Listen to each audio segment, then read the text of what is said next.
Welcome to Man Does Tech, where I solve the problems you didn't even know you had. You start by collecting essentials and taking one immediate action. Prepare the Chrome OS image and a clean USB drive. You should verify the build and channel so the image matches your target hardware. Mismatches cause boot failures. Once done, format the 8+ GB USB drive and install the tool you'll use.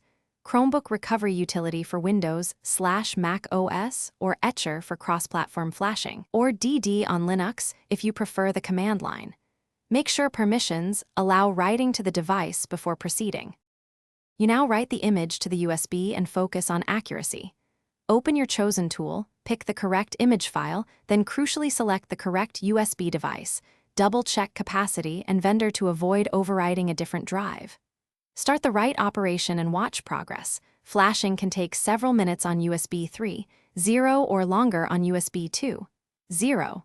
Once complete, verify integrity using the tool's checksum feature, or run SHA-256, sum against the written device to confirm the image matches the source. You finish by booting and resolving common failures.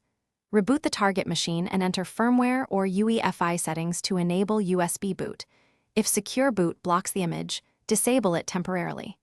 Use the boot menu to pick the USB device and observe any error messages. If Chrome OS doesn't start, reflash the USB, try another USB port or a different drive, and re-verify checksums. Mismatched images or interrupted writes are the usual culprits. Finally, restore firmware settings once success is confirmed. Thanks for watching.